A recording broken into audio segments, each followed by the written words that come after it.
எல்லோருக்கும் வணக்கம் நண்பர்களே. நாளை நடைபெறும் டிஎன்பிஎஸ்சி குரூப் 2 தேர்வில்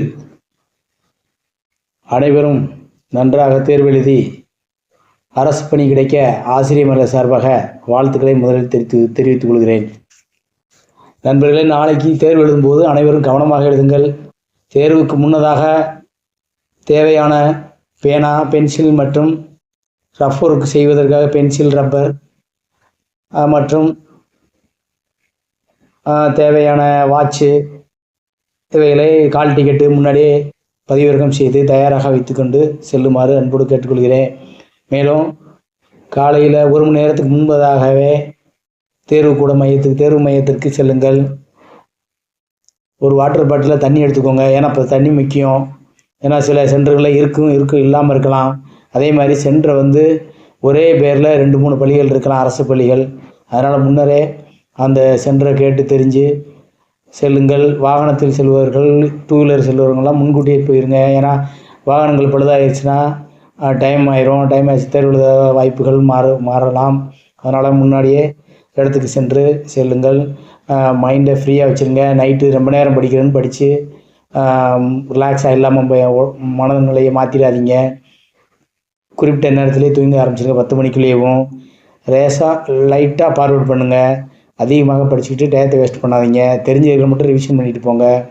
தேர்வுக்கு முன்னாடி ஒரு 1/2 ஹவருக்கு முன்னாடி ஒரு வெள்ளை பேப்பரில் பேனா வச்சு எழுதுங்க. ஏதாவது நீங்கள் படித்ததை எழுதுங்க, ஞாபகப்படுத்துங்க. ஒரு 10 நிமிஷம் எழுதுனீங்கன்னா மனம் ஒருநிலைப்படும். ஈஸியாக ரீகால் பண்ணுறதுக்கு, அதாவது படித்ததை ஞாபகப்படுத்தி பார்க்குறதுக்கு மனநிலை அமைதி அடையும். இறை நம்பிக்கை உள்ளவங்க விருப்பப்பட்ட கோயிலுக்கோ சென்று வழிபாடு செஞ்சுட்டு போங்க.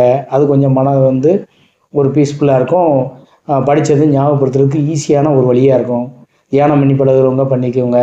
இறைநம்பிக்கை இல்லாதவர்கள் மனசுக்குள்ளே 1-2 என்றதோ, படித்ததை ஞாபகப்படுத்தி பார்க்குறதோ, அல்லது விருப்பமானவர்கள்ட்ட பேசுகிறதோ, அம்மா அப்பாட்ட வாழ்த்துக்கள் பெறுறதோ, இந்த மாதிரி நீங்கள் பண்ணிக்கோங்க.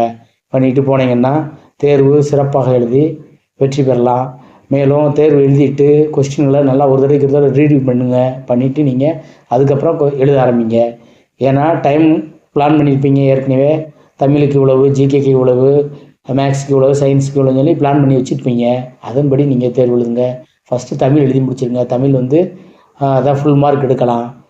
எடுத்து சிறப்பான வேலைக்கு போங்க. அதே மாதிரி தேர்வு மையத்துக்கு போகிறதுக்கு முன்னாடியே வீட்டிலேயே கிளம்பும்போது நீங்கள் என்ன வகை நினைக்கிறீங்களோ அதை பற்றி நீங்கள் மனசில் கற்பனையை தட்டி விடுங்க. நகராட்சி ஆணையரோ, முனிசிபல் கமிஷனரை போகிறதா இருந்தால் நீங்கள் ஜீப்பில் போகிற மாதிரியும், நகராட்சி ஆணையர் அந்த சேரில் உட்காந்து நீங்கள் எல்லாருக்கும் உத்தரவு போடுற மாதிரியும், அதே மாதிரி பத்திரப்படி அலுவலராக இருந்தால் அந்த சேரில் உட்காந்து நீங்கள் உங்களை கற்பனை பண்ணி பார்த்துக்கோங்க. ஏன்னா பார்த்துக்கிட்டா தான் உங்களுக்கு தன்னறியாமலே ஒரு இன்ட்ரெஸ்ட் கிடைக்கும். மற்றபடி ஓரலான இதுதான். நீங்கள் சிறப்பாக எழுதி தேர்வில் வெற்றி பெற்று அரசு பணி கிடைக்க ஆசிரியர் சார்பாக மீண்டும் ஒருமுறை வாழ்த்து கூறி நன்றி. தேங்க்யூ.